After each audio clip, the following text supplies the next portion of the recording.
يا أيها الذين آمنوا اتقوا الله حق تقاته ولا تموتن إلا وأنتم مسلمون.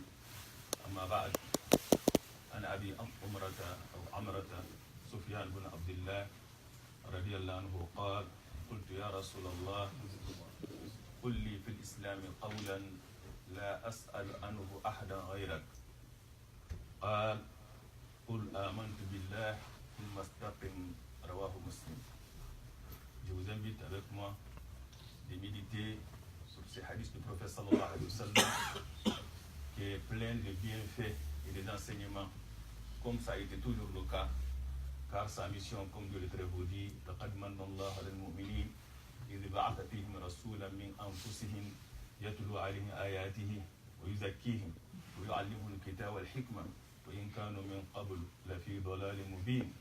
Allah a fait une faveur aux croyants lorsqu'il a envoyé chez eux un messager pris parmi eux qui leur récite ces versets, les purifie, les enseigne le livre et la sagesse.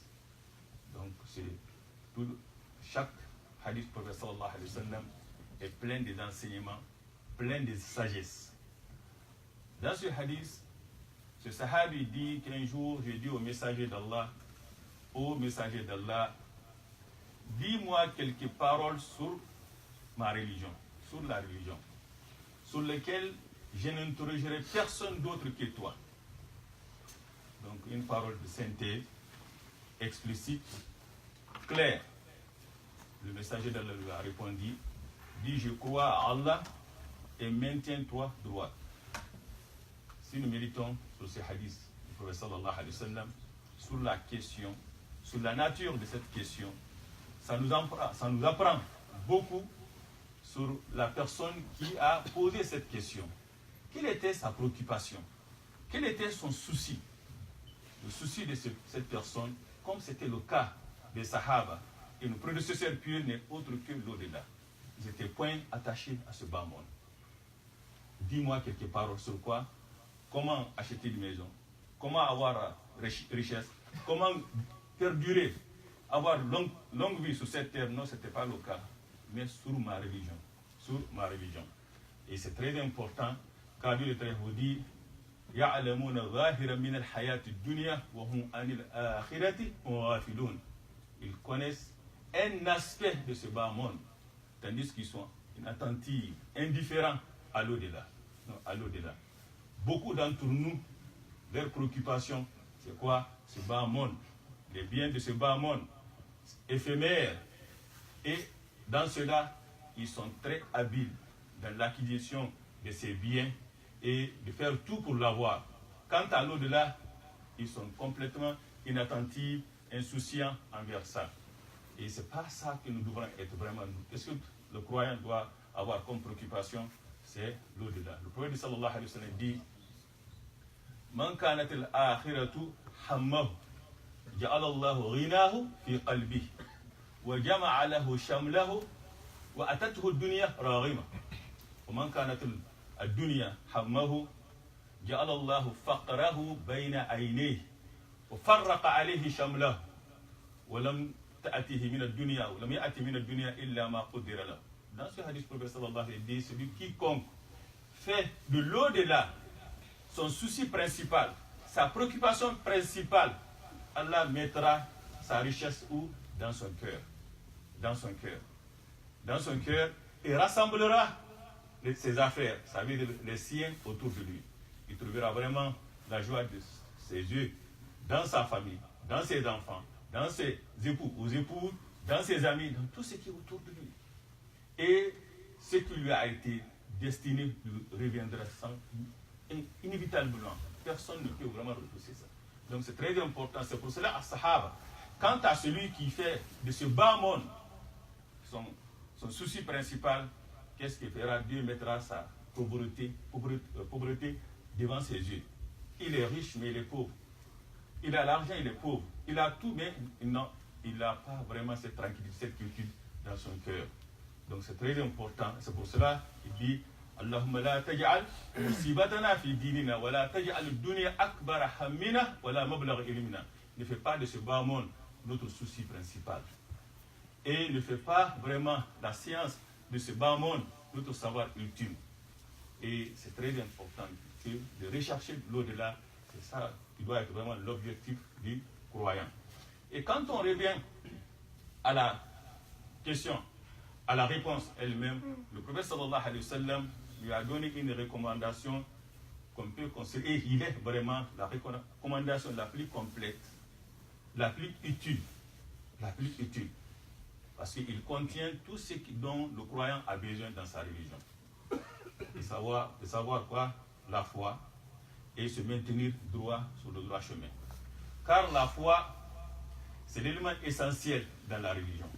Tout dépend de la foi. Quand on n'a pas la foi, c'est souvent les personnes qui se plaignent des fois où ils ont une difficulté d'accomplir les obligations, ou ils délaissent les obligations, ou ils transgressent les lois. C'est pourquoi? Parce qu'il y a un manquement de la foi, ou la faiblesse de celle-ci. Quand la foi est forte, tout devient facile. C'est pour cela que le prophète sallallahu alayhi wa sallam, al-halal bayyin, wal-haram bayyin, wa baynahuma umurun mushtabihat. Ce qui est illicite est connu. Ce qui est illicite aussi est connu. Entre les deux, il y a des choses équivoques. Mais qu'est-ce qui différencie? Qu'est-ce qui fait que la personne suit l'illicite, il abandonne l'illicite? Allah inna fil jasadi mudghah. Il y a dans le corps de l'être humain un morceau de chair. S'il est réformé, il est bien, tout le corps le sera.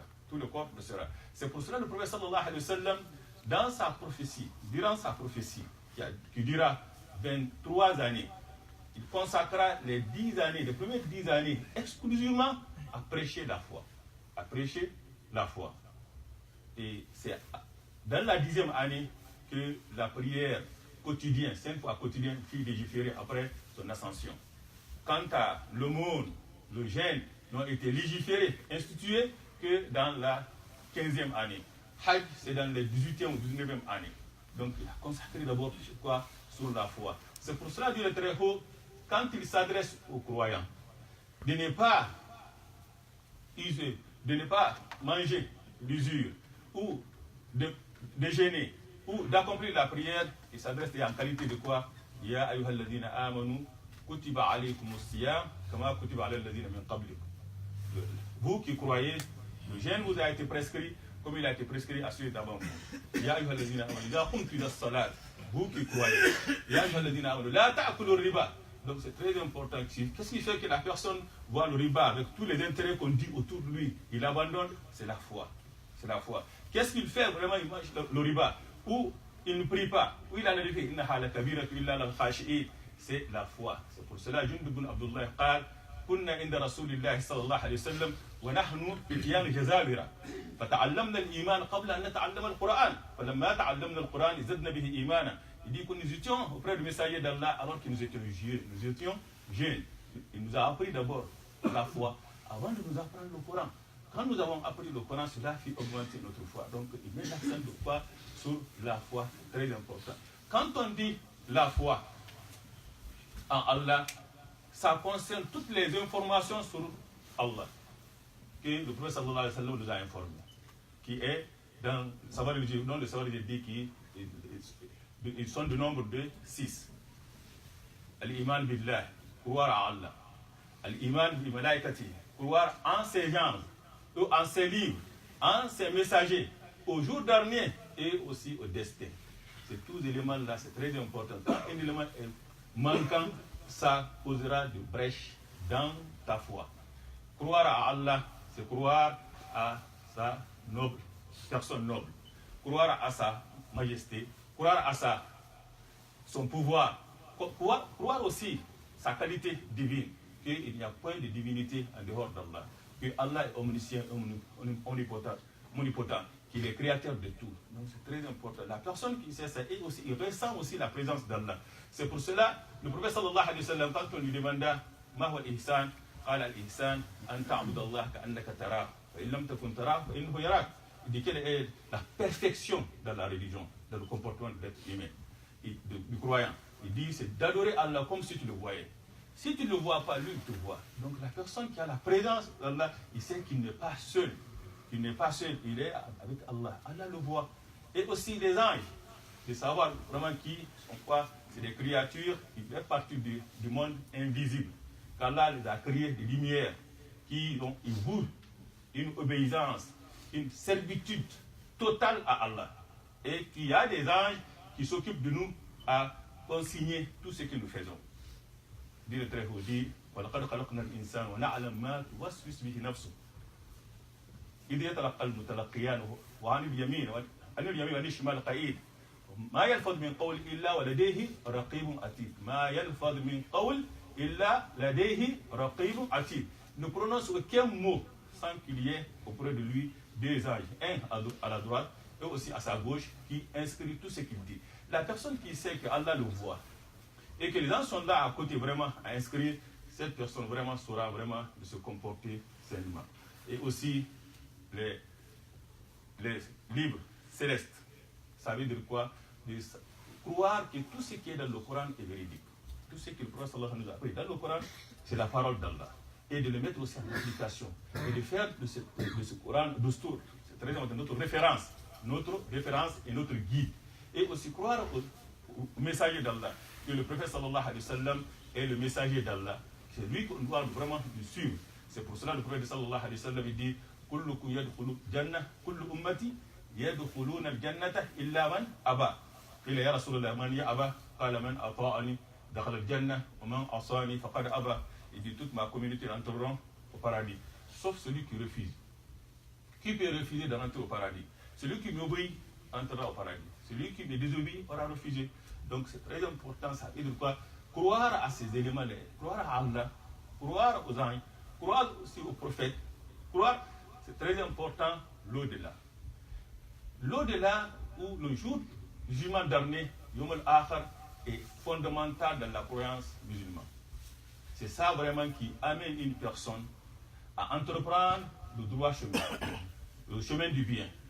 Il n'y a pas vraiment dans la loi humaine, ce qui peut procurer ou engendrer ou faire que la personne qui peut vraiment engendrer à la comportement humain une droiture supérieure à ce qui engendre la foi au jour du jugement dernier.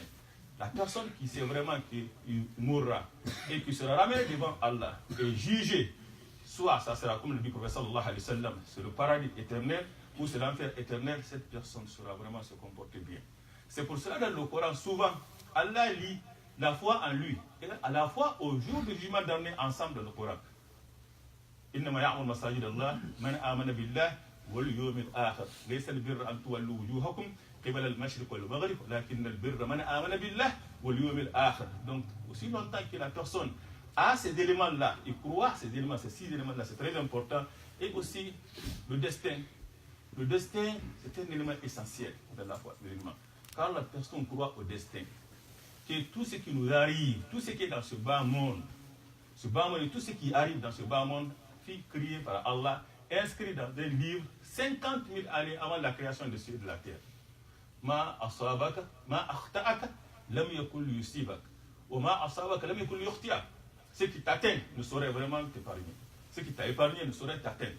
Ma asaba min musibati fil ard, wala fi anfusikum illa fi kitabin min qabl an nabrah. Inna dhalika ala Allah yasir. Likay la ta'assaw ala ma fatakum wa la tafrahu bima atakum. Wallah la yuhibbu kullu mukhtalin fakhur.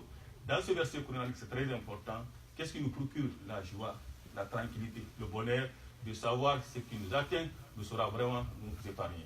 Que tout a été inscrit et consigné dans un livre avant que nous l'ayons créé, comme dit la Bible dans ce verset. Pourquoi? Afin que vous ne vous exaltiez pas de ce que vous avez eu et vous ne vous tourmentiez pas aussi de ce que vous avez perdu. Donc la personne qui a ces éléments-là, très important, lui aide vraiment à avoir la foi. Et cette foi, c'est ça qui les guide vers les actions. أقول قولي هذا وأستغفر الله ولكم فاستغفروه غفور رحيم. الحمد لله رب العالمين والصلاة والسلام على المبعوث رحمة للعالمين. C'est cette recommandation prophétique, il est la recommandation la plus parfaite, la plus complète, la plus utile. Il contient tout dont le croyant a besoin dans sa religion. C'est la foi et l'action, l'œuvre. Car la foi n'a aucune importance s'il n'est pas suivi par quoi? Par l'acte, la parole, avec la langue et aussi les actes du corps. Donc c'est très important. C'est pour cela que Sahaba, il dit, un des savants religieux, Hassan al-Basri, il dit, ليس الإيمان بالتمني ولا التحلي ولكن الإيمان ما وقر في القلب وصدقه العمل. Il dit la croyance n'est pas un souhait que la personne souhaite, non, ou une parure par laquelle la personne se fait voir pour que les gens regardent, non, c'est pas ça. C'est ce qui est ancré dans le cœur et que les œuvres le rendent véridique. Les œuvres le rendent véridique. Donc c'est vraiment très important. Ces convictions dans le cœur, parole avec la langue et les actes. C'est très important. Et ces actes-là, c'est pas seulement accomplir un acte aujourd'hui et demain, non, c'est de se maintenir. Se maintenir. C'est très important. Maintiens-toi droit. Ne mourrez qu'en soumis. Donc c'est très important. C'est facile de se comporter sainement un jour, 2 jours, 3 jours, quelques jours, mais à tout le temps, c'est pas ce qui est facile. Non, ça n'est pas facile. Cela demande vraiment la force dans la foi. C'est pour cela qu'il dit Qul amantu billah thumma istaqim. Le prophète sallallahu alayhi wa sallam dit Afdalul amal adwamuha wa in qal. La meilleure des œuvres, c'est qui perdure, même si c'est peu. C'est pas ce qu'on fait un moment, non. Donc c'est important. Comment se maintenir sur le droit chemin? C'est ça, tout vraiment le défi du croyant. Se maintenir du droit chemin. C'est pour cela qu'il dit ittaqillaha haythuma kunt wattabi as-sayyi'ata al-hasanata tamhuha wa khaliqin nas bi khuluqin hasan. Il dit crains Allah où que tu sois. Où que tu sois. Donc se maintenir sur le droit chemin. Quand on est devant l'argent, c'est pas tout le monde qui peut le faire.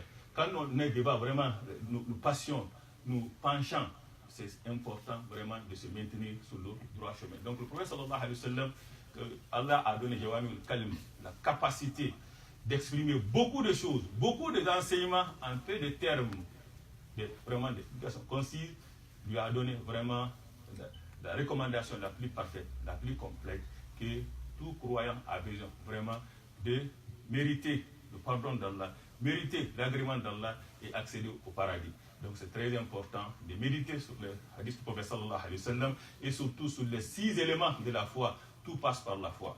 Par la foi. Il dit thumma, il dit puis, il se maintient tout droit. Donc c'est très important. Avant de se maintenir, il faut d'abord qu'il a la foi. Et alhamdulillah, ala kulli hal, aujourd'hui, nous avons eu notre frère qui a perdu l'un de ses parents, qui est venu rendre visite. Il a eu malaise et il est décédé. Donc nous prions qu'Allah lui accorde sa miséricorde, Inch'Allah. Et il est là aujourd'hui parmi nous. Donc, ربنا تقبل منا انك انت السميع العليم وتب علينا يا مولانا انك التواب الرحيم اللهم اهدنا فيما هديت وعافنا فيما عافيت وتولنا فيما توليت وبارك لنا فيما اعطيت واصرف عنا السوء ما قضيت انك تقضي ولا يقضى عليك اللهم صل على سيدنا وعلى اله وصحبه ربنا اتنا في الدنيا حسنه وفي الاخره حسنه وقنا عذاب النار ربنا لا تزغ قلوبنا بعد إذ هديتنا وهب لنا من لدنك رحمه انك انت الوهاب اللهم لا تجعل مصيبتنا في ديننا ولا تجعل الدنيا اكبر همنا ولا مبلغ علمنا يا رب الراحمين اللهم اصلح ذات بين السرير اللهم بشر مرضانا ومرضى المسلمين جميعا واغفر لموتانا وموتى المسلمين جميعا. Donc il y a eu le retard, il y a eu un accident sur l'autoroute d'Ikari. Donc c'est pour cela, alhamdulillah, on a rattrapé aussi, Jacques, on l'a fait. Merci pour votre patience.